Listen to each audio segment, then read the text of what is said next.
Check this out. Right now, inside your cells, something is happening that doctors actually use to treat cancer. It's called autophagy. And the wild part? You can trigger it yourself without any supplements, without any drugs, without paying anyone a single dollar, just by not eating for a specific amount of time. Here's what's insane, though. Most people think fasting is just about cutting calories. That's basically the oldest myth in nutrition. Your cells don't care about calories when you skip meals. They care about time. And depending on how long you fast, your body is literally rebuilding itself at a cellular level. Different things happen at hour 4 than at hour 8. Different things happen at hour 16. Your brain is going to function differently. Your hormones are going to shift. Your fat is going to burn in a completely different way. In this video, I'm breaking down the exact timeline of what happens inside your body from hour 0 to hour 16 plus. And I'm talking about what research actually shows, not what some influencer told you on Instagram. By the end of this, you're going to understand exactly what's happening in your cells during a fast, which hours matter the most, and which specific time window gives you the benefits you're actually trying to get. Before we go through the timeline, you need to understand one thing that changes everything about how you think about fasting. Your body has basically two energy systems. One system runs on glucose, which is sugar that comes from carbs. The other system runs on fat. And here's the thing that literally nobody explains, right? These two systems are not running at the same time. They don't take turns. Your body has a hierarchy. When you eat, glucose floods your bloodstream. Your pancreas releases insulin.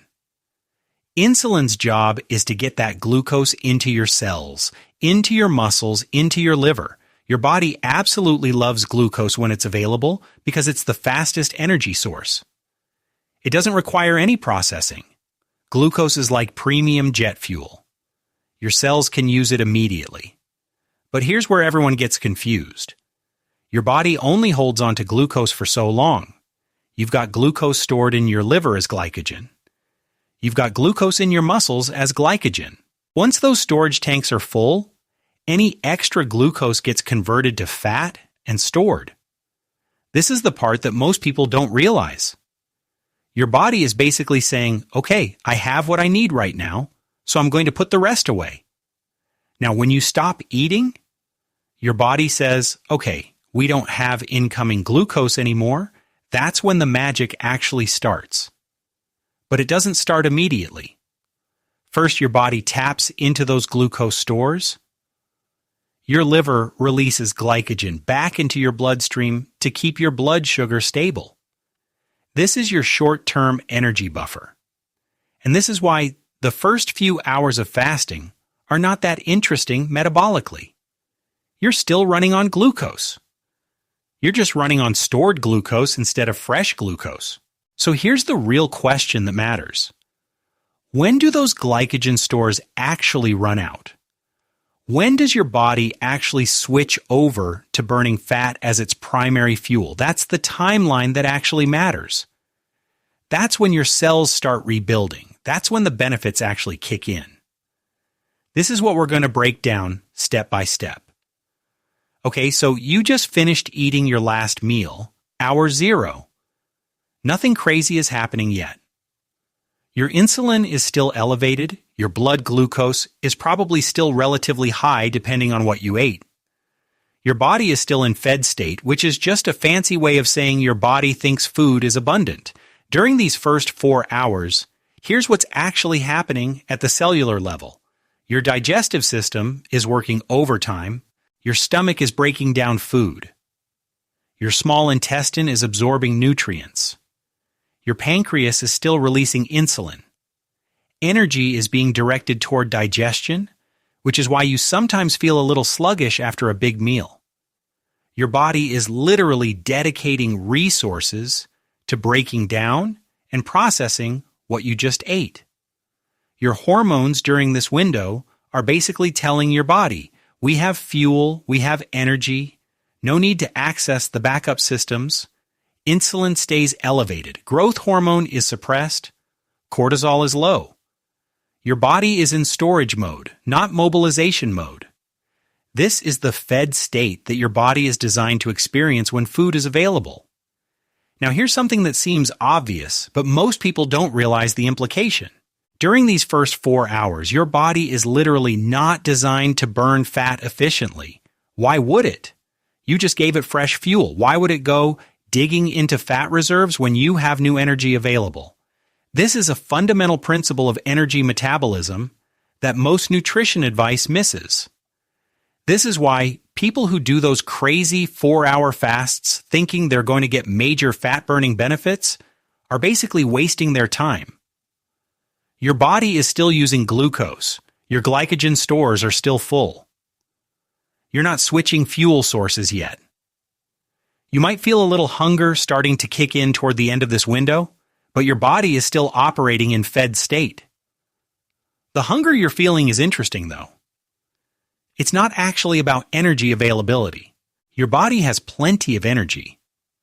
The hunger is mostly psychological and hormonal. Your body has circadian rhythms. Your brain is programmed to expect food at certain times. When that time passes without food, your ghrelin levels start rising. That's your hunger hormone. It's telling your brain, hey, we usually eat around now. But that doesn't mean your body actually needs food. That's just your brain pattern matching against what it's used to. Here's where the psychology becomes really important.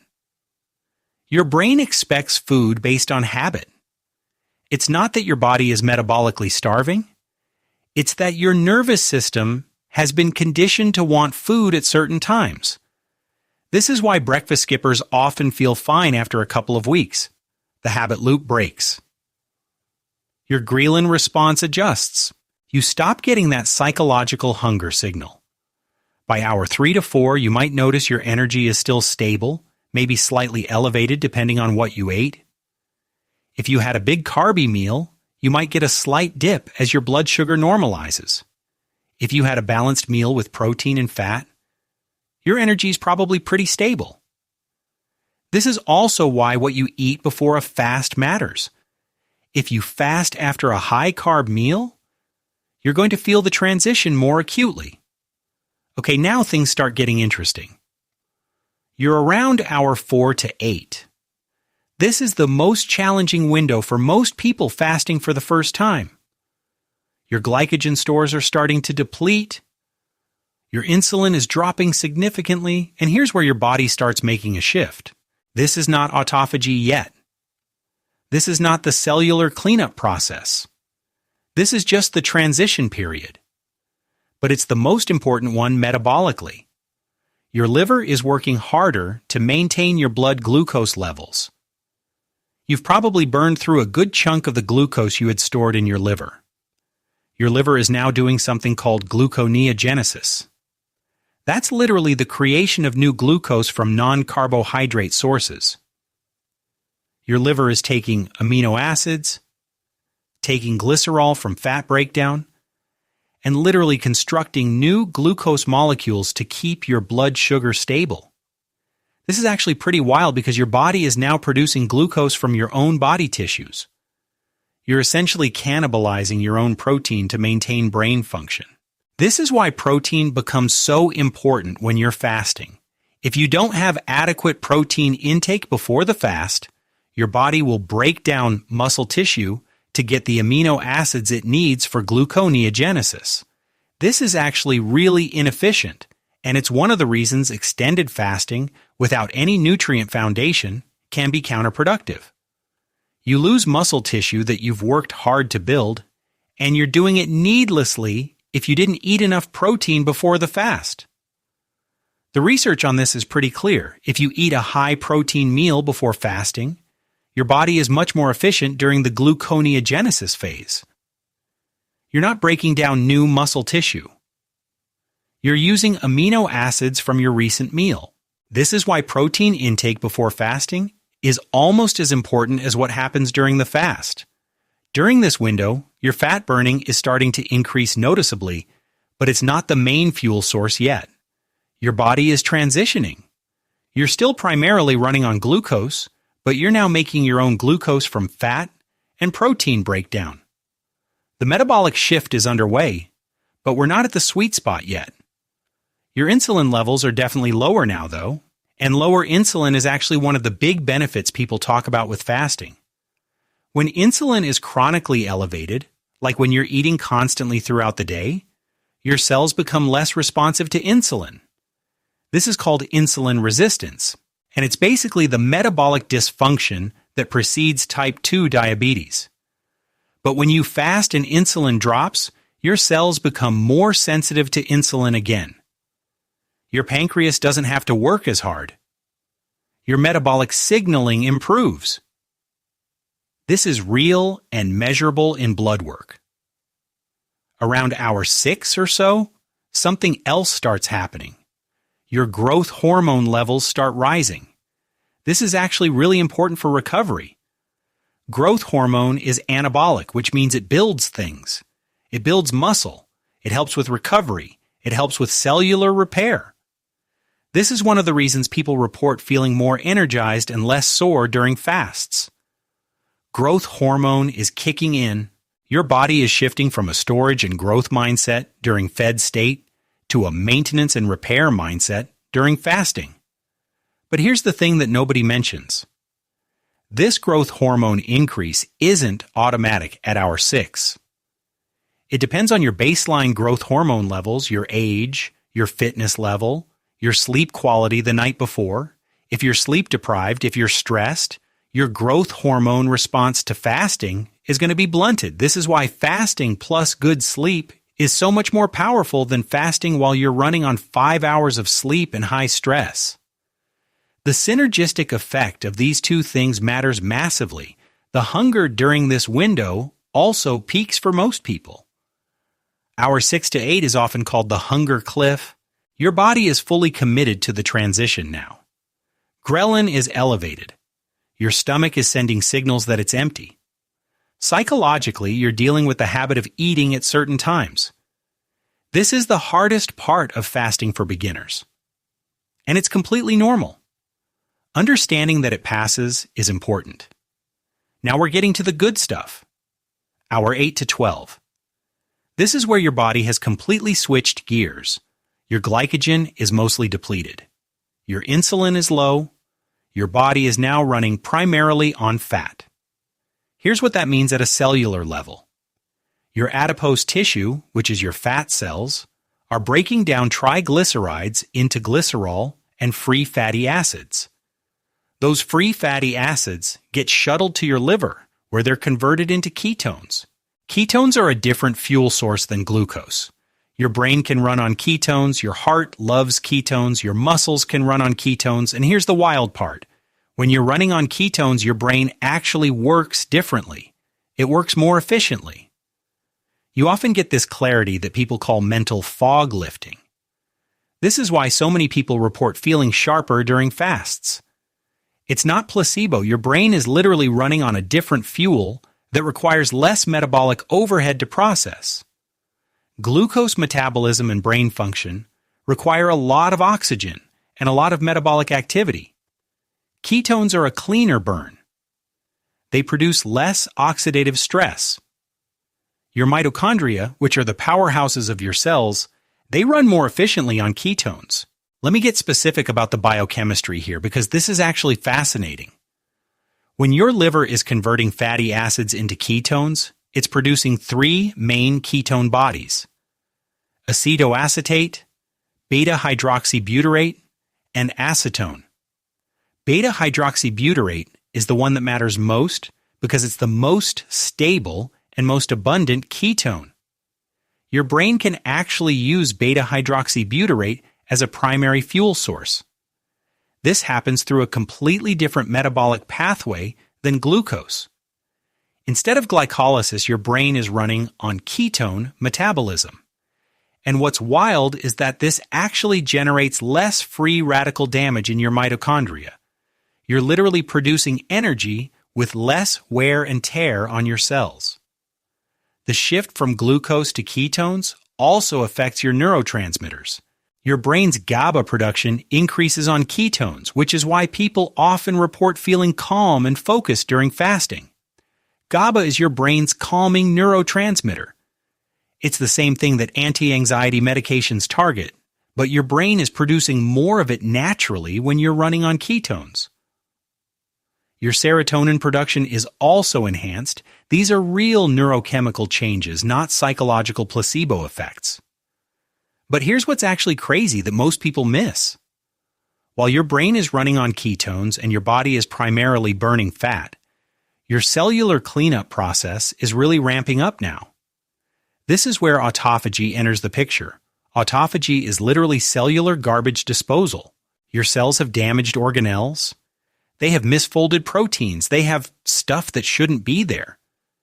During fed state, when glucose is abundant, your cells don't bother cleaning this stuff up because they're busy dealing with new energy and new growth signals. But during fasting, especially in this window around hour 8 to 12, autophagy accelerates significantly. This is why some research shows fasting activates cellular cleanup pathways. Your cells are like, okay, we don't have food coming in. We're in maintenance mode. Let's clean house. This is where some of the longevity benefits people talk about come from. You're literally removing damaged proteins. You're reducing the accumulation of cellular junk that contributes to aging and disease. You're recycling old mitochondria and building new ones. You're pruning damaged cells. This is profound stuff happening at a cellular level. Your hormonal environment is also dramatically different now. Insulin is very low. Growth hormone is elevated, often reaching levels higher than you experience at night during sleep. Cortisol is starting to rise, but in a good way. Cortisol is your stress hormone, but at baseline levels, it's actually supposed to be elevated during the day. It's part of your normal circadian rhythm.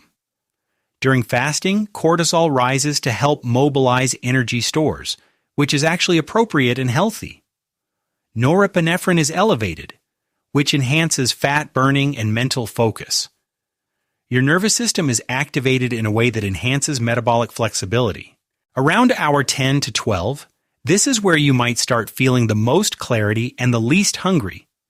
You've fully transitioned into fat burning. Your ketone levels are established. Your hormones have settled into this new state. This is often called the fasting sweet spot for mental performance. Your brain is running on ketones, your body is in a repair state, and you don't have the hunger and weakness that new fasters often experience in hours 4 to 8.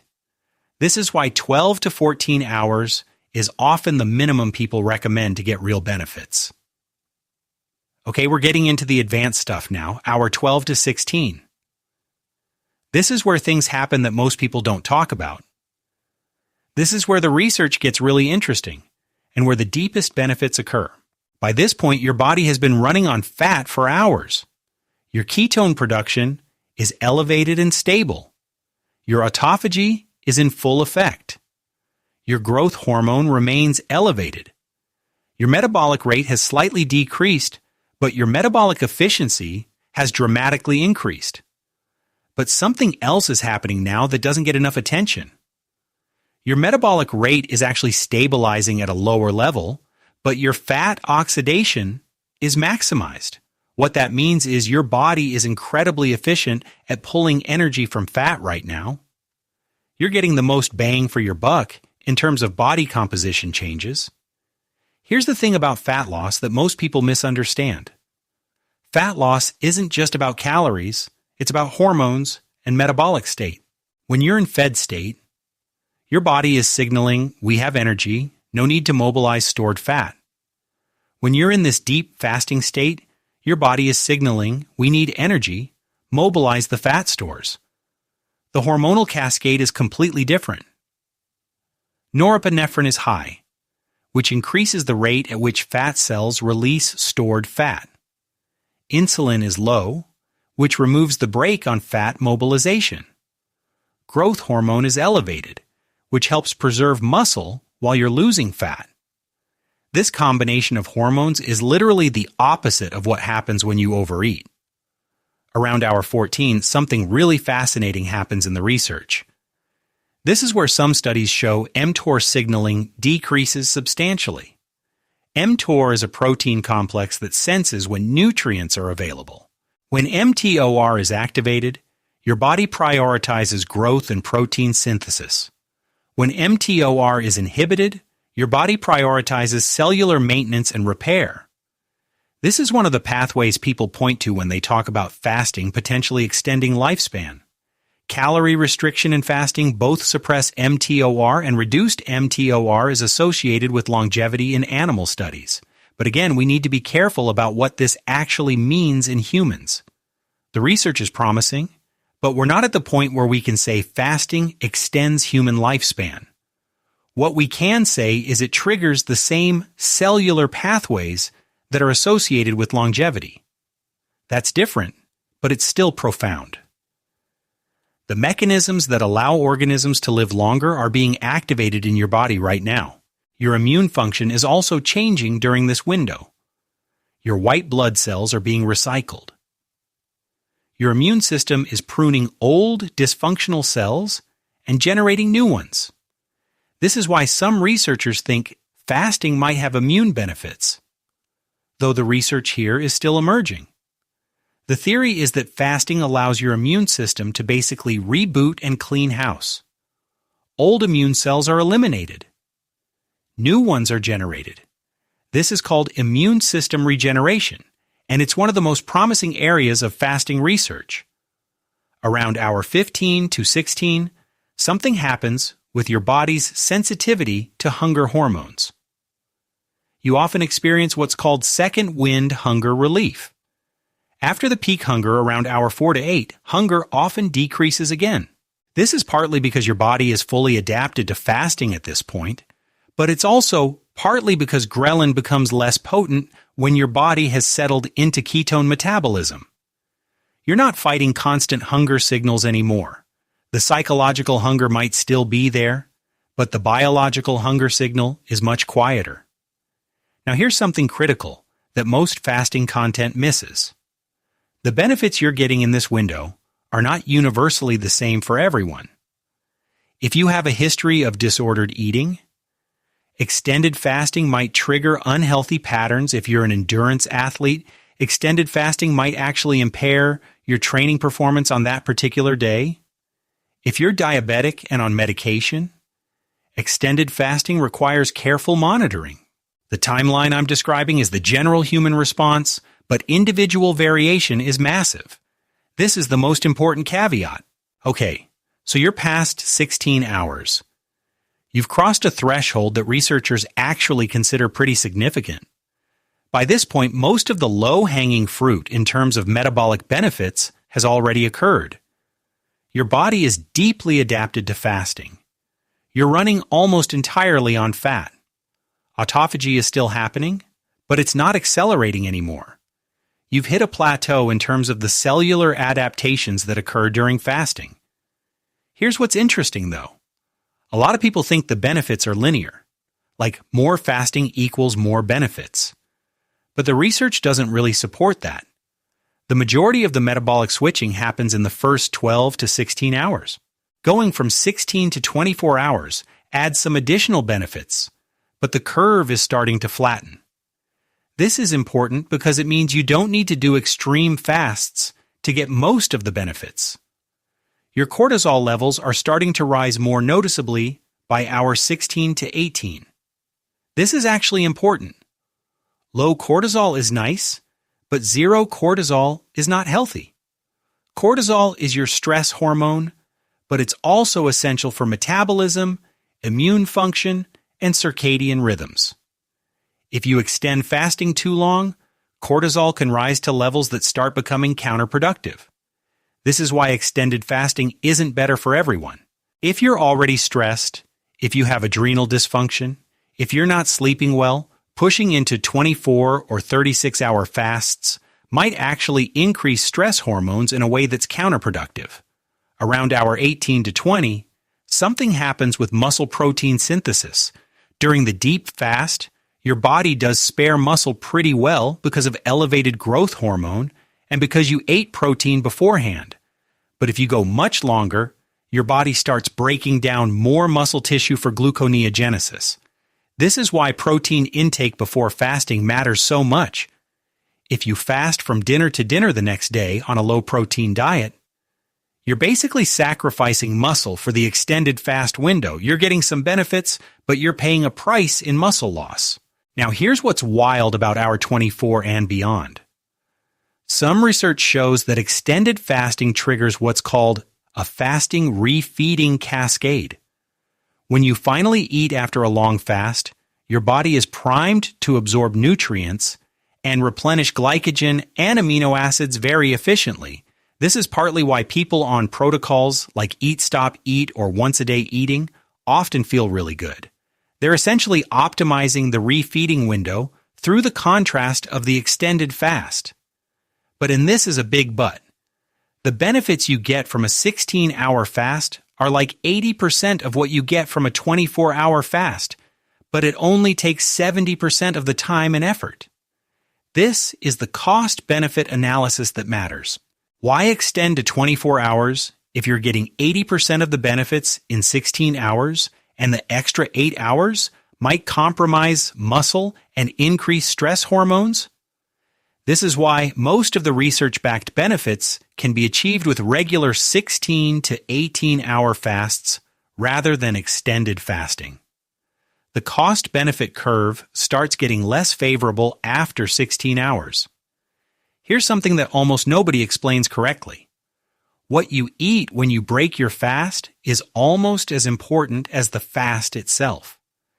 This is where people sabotage all the benefits they just earned. This is where most people mess up. When you've been fasting, your insulin sensitivity is elevated. Your cells are primed to receive and store glucose and amino acids. Your digestive system is ready for food. But if you break a fast with something like a massive pizza, refined carbs, and sugar, your insulin is going to spike incredibly hard. You're going to undo a lot of the insulin sensitivity improvements you just earned. You're going to get that blood sugar crash. Your body is going to go from efficient fat burning straight back to glucose burning. This is why breaking a fast properly is not just about calories, it's about the type of food. The ideal way to break a fast is with nutrient density and ideally some protein, something like eggs, Greek yogurt, vegetables, some nuts. You're getting amino acids, micronutrients, healthy fats, and you're avoiding the massive insulin spike. This is why the fasting community often emphasizes it's not just about fasting, it's about what happens when you eat again. You're not magically erasing all the benefits if you eat junk, but you're definitely reducing the upside. There's also something called refeeding. If you've done a really extended fast, like 24 to 48 hours, your first meal might not be enough. You might need a second meal shortly after to fully replenish glycogen and micronutrients. But a normal 16-hour fast, you break it with a solid meal, and you're good. Your body bounces back into normal function pretty quickly. You don't need to overanalyze every bite. You just need to be intentional.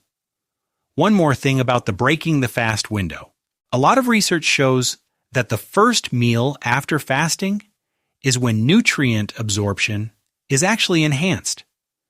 Your intestinal wall is primed. Your nutrient transporters are upregulated. This is why timing your most nutrient-dense meal after fasting is actually a smart strategy. You get more benefit from those nutrients because your body is literally in absorption mode. Your stomach acid is optimized. Your digestive enzymes are ready. This is the best time to get maximum nutrient absorption from food. Okay, now I need to address the elephant in the room that most fasting content completely ignores. Everything I just described is the general human response. But there's massive individual variation. This is critical to understand because fasting doesn't work the same for everyone. Your biological sex matters. Women and men don't respond identically to fasting. Women's hormonal cycles mean their cortisol response to fasting varies throughout the month. During the luteal phase, when progesterone is high, extended fasting is often more stressful on the body. During the follicular phase, fasting is often better tolerated. This is why some women find fasting amazing and others find it makes them feel terrible. It might not be fasting that's the problem. It might be fasting at the wrong point in the cycle. This is not discussed nearly enough. Your metabolic health matters tremendously. If you have insulin resistance, if you're pre-diabetic, the timeline I described might be different for you. Your glycogen stores might deplete faster because your body has been running on chronically elevated glucose. Your transition into ketones might be smoother or rougher, depending on your baseline metabolic flexibility. Lean people and obese people don't always respond identically. Someone who's overweight might have an easier time fasting because they have abundant energy stores. Someone who's already lean might experience more muscle loss if they extend the fast too long. Your starting point changes the equation. Your fitness level matters. If you're a trained endurance athlete, your body might be more metabolically flexible already. You might shift into fat burning faster. Your mitochondria are already adapted to using fat as fuel. If you're sedentary, your metabolic switching might take longer because your body hasn't practiced it. Your baseline metabolic machinery is different. Your stress levels and sleep matter massively. If you're stressed and not sleeping well, extended fasting is going to further elevate cortisol. If you're sleeping great and your life is calm, fasting is going to feel amazing. This is why timing matters. There are windows where fasting is going to serve you, and windows where it's actually counterproductive. It's contextual. A high-stress week with bad sleep is not the week to do a 24-hour fast. Your diet outside of fasting matters. If you eat highly processed food with a lot of seed oils and sugar on your eating days, the benefits of fasting are partially offset. If you eat whole foods, that benefit compounds. Fasting isn't magic. It's a metabolic tool that works best in the context of a solid baseline diet and lifestyle. You can't fast one meal a day and then eat garbage the rest of the day and expect amazing results. Age matters. Older people often find fasting beneficial for metabolic health and cellular repair, but they also need to be more careful about preserving muscle mass and nutrient status. Younger people with high energy demands might find extended fasting impairs recovery and performance. A 20-year-old athlete has different fasting needs than a 60-year-old sedentary person. Okay, so understanding the timeline is interesting. But what actually matters is what you do with this information. If your goal is fat loss and metabolic health, the research suggests somewhere between 14 and 18 hours of fasting is probably the sweet spot. It's long enough to get the metabolic switching, the autophagy, the growth hormone benefits, the insulin sensitivity improvements. But it's not so long that you're sacrificing muscle or creating stress hormone elevation that's counterproductive. You eat dinner around 7, you don't eat again until 9 a.m. the next morning, or 1 p.m. depending on your schedule. That's your window. This gives you 14 to 18 hours of fast, which is optimal for most people. If your goal is cellular cleanup and longevity benefits, the research gets more speculative, but the general guidance is that regular longer fasts, maybe once a week 24 hours, might have additional benefits beyond daily 16-hour fasts. But frankly, a lot of people probably get 90% of the benefit from consistent 16-hour fasts without the lifestyle friction of regular extended fasting. You get most of the benefits with way less stress. If you're an athlete and your goal is performance, fasting is often not compatible with that goal on training days. Fasting and heavy lifting or intense cardio on the same day isn't optimal. You're not bringing fuel to power your workouts. You're not getting optimal recovery nutrition afterward. This doesn't mean you can't fast as an athlete. It just means strategic timing. Fast on rest days. Eat before and after training days. Now, you get the benefits of fasting without sacrificing performance. If you're managing a health condition, diabetes, thyroid dysfunction, anything like that, You need professional guidance. The timeline and benefits I described assume baseline metabolic health. If you're dealing with metabolic dysfunction, the response might be different. Don't experiment with fasting on your own if you're on medications that affect blood sugar or metabolism. Here's the practical truth that nobody wants to admit. The best fasting protocol is the one you actually stick with consistently. If extended fasting stresses you out and you only last 2 weeks, that's worse than a casual 16-hour daily fast you do for a year. Consistency beats perfection with fasting. The benefits compound over time only if you maintain the practice. 1 week of perfect fasting followed by 6 weeks of no fasting is less effective than moderate fasting every week for 6 weeks. I want to be specific here because there's a lot of hype around fasting. Some claims are backed by solid research. Some claims are basically wishful thinking. The research strongly supports that fasting improves insulin sensitivity and metabolic markers in people who need it. If you have prediabetes or metabolic syndrome, fasting is shown to help. This is solid. Multiple studies, consistent results. If you're pre-diabetic, fasting is legitimately a powerful tool. The research supports that fasting improves autophagy and cellular cleanup pathways. But the research is mostly in cellular and animal models. We don't have perfect human data showing that fasting-induced autophagy translates to concrete health benefits. It probably does, but we're inferring. This doesn't mean it doesn't work. It means we're extrapolating from strong mechanistic evidence. The research suggests fasting might help with weight loss, but not because it's magic. It works because people end up eating fewer calories when they compress their eating into fewer hours. If you fast 16 hours but then overeat during your eating window, you won't lose weight. Fasting doesn't override calories, it just makes a calorie deficit easier to maintain for some people. This is important because it means fasting is not a magic cure. It's a tool for managing food intake. The research on fasting and longevity is in animals. We don't have evidence that fasting extends human lifespan. It probably does based on cellular mechanisms, but we don't have human data. This is a huge caveat. The mechanisms are there, the theory is sound, but we don't have proof in humans yet.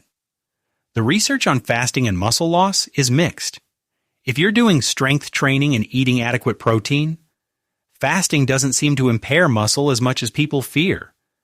But it's not optimal for muscle building either. It's neutral to slightly negative depending on the context. The research on fasting and brain function shows that ketones are a clean fuel. Your brain probably does work better on ketones than on a dysregulated glucose pattern. But beyond that, claims about fasting making you smarter are mostly hype. You might feel better, but that's partly placebo, partly metabolic clarity, partly just not dealing with constant food decisions. This is important because the fasting space has a lot of influencers making claims that aren't backed by the evidence. Fasting is probably beneficial for most people in reasonable doses, but it's not a panacea. It's not going to fix your life. It's a tool. Here's something that's really interesting and gets almost no attention in the research. Fasting changes how you relate to food psychologically. When you fast regularly, you break the constant food-seeking pattern that most people live in. You stop thinking about your next meal constantly. You stop snacking mindlessly. You get clarity about actual hunger versus habitual eating. This psychological reset is huge, and I think it's underrated in terms of fasting benefits. The psychological freedom from food preoccupation is real. Your relationship with satiety changes too. After fasting, when you do eat, you often feel genuinely satisfied on less food. Your hunger signals reset. You're not constantly chasing satisfaction because your body has experienced genuine fullness again. You rebuild your ability to recognize true fullness versus overstuffed. But there's a flip side. For some people, fasting can trigger unhealthy patterns. If you have a history of disordered eating, fasting can activate those pathways. If you use fasting to compensate for overeating, You're just developing a binge fast cycle, which is not healthy. This is why fasting isn't universally good. Context matters. Your psychological relationship with food matters. Some people should not fast. Hormonally, fasting affects more than just the metabolic hormones I described. Your dopamine patterns change. You get dopamine hits from achievements, from making goals, from the clarity you feel fasting provides. This can be great if you're using that motivation productively. It can be problematic if you're getting addicted to the fasting high and using it to escape other issues. Your serotonin changes too, depending on what you're eating when you break the fast and your overall lifestyle. Your social patterns change because fasting often means eating differently than the people around you. This can be positive or negative, depending on how you handle it. All of this is worth acknowledging because fasting isn't just a metabolic hack.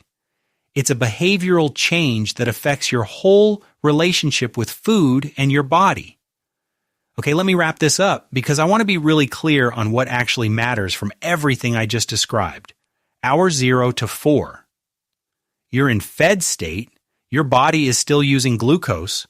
Nothing special's happening. This is not interesting metabolically. Hour 4 to 8. You're transitioning. Your glycogen is depleting. Your insulin is dropping. Your body is starting to switch gears, but it hasn't completed the switch yet. This is when hunger peaks for most people. This is the hardest window. Hour 8 to 12. You're in deep fat burning. Your brain is switching to ketones. Autophagy is ramping up. Growth hormone is elevated. This is where you feel the clarity and energy. This is the sweet spot for most of the benefits. This is where the magic happens. Hour 12 to 16, you're fully adapted. Fat burning is maximized. Cellular cleanup is in full effect. Your body is running optimally on this fuel source. This is where the deepest benefits occur, but the trajectory is starting to flatten. The marginal benefit per hour decreases. Hour 16 plus. You're hitting diminishing returns. You get some additional benefits from extended fasting, but the cost-benefit ratio starts getting worse.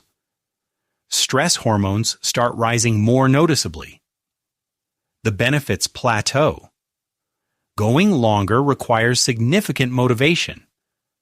So the practical takeaway, aim for 14 to 18-hour fasts if you want consistent metabolic benefits. Do that regularly, maybe 5 to 6 days a week. Eat whole foods in your eating window. Prioritize protein and nutrient density. Break your fast with real food, not candy. Don't use fasting to compensate for bad eating habits.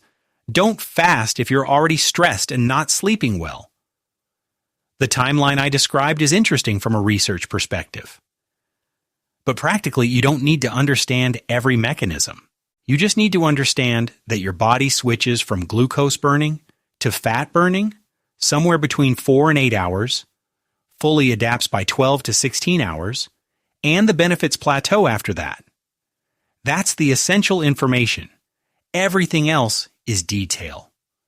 The biggest realization from understanding this timeline is that fasting is not mysterious. It's your body doing exactly what it's supposed to do when you give it time without food. You're not fighting against your biology. You're working with it. Your cells have the machinery for cellular cleanup. Your body knows how to switch fuel sources. Your brain can run on ketones. Your hormones can support fat loss and muscle preservation. The question isn't whether fasting works. The question is whether it works for your specific situation, your goals, your lifestyle, your sex, your sleep quality, your stress levels, your metabolic health. Now you know what's actually happening hour by hour. You know where the benefits come from. You know when the benefits plateau. You know that 16 hours gets you most of what you're trying to get. You know it matters what you eat when you break the fast. You know that individual variation is massive. Use this information. Don't get caught up in the hype. Don't think extended fasting is better because it's longer. Don't think fasting is magic. It's a tool, a good tool, but just a tool. Use it wisely based on your situation. That's how you actually get results. Here's what I want you to actually do. If you're starting fasting for the first time, don't jump straight into 18 hours. Start with 14. Your body needs time to adapt to burning fat efficiently. By day 5 or 6 of 14-hour fasts, you'll stop feeling as much hunger because your body is adapting. Then extend to 16, then to 18. This gradual progression is way more sustainable than going extreme immediately. Track how you feel. Not just your weight, but your energy levels, your clarity, your mood, your sleep quality. Fasting affects all of these. If you're feeling worse, not better, after 2 weeks, maybe fasting isn't the right tool for you right now. Maybe you need better sleep first. Maybe you need to lower your stress. Maybe your metabolic health is more compromised than you thought. Listen to your body. Pay attention to what you eat on non-fasting hours. This is just as important as the fasting. You're not trying to white-knuckle your way through a calorie deficit. You're trying to eat nutrient-dense, whole foods that leave you satisfied. Quality matters more than quantity here. If you're female, sync your fasting to your cycle if possible. Fast longer during your follicular phase when progesterone is lower. Keep fasts shorter during your luteal phase when your body is already dealing with hormonal changes. This is not always possible with work schedules, but awareness helps. Give it real time. 2 weeks of fasting is not enough data. Your body needs at least 4 to 6 weeks to really adapt and show you what the benefits are. This is when the psychological benefits start showing up too. This is when you start naturally eating less and feeling better. The timeline I've given you is scientifically accurate. The mechanisms are real. The benefits are real. But none of this matters if you don't actually implement it. And implementation only works if it fits your life. The best fasting protocol is the one you actually do. Consistently. That's the real secret.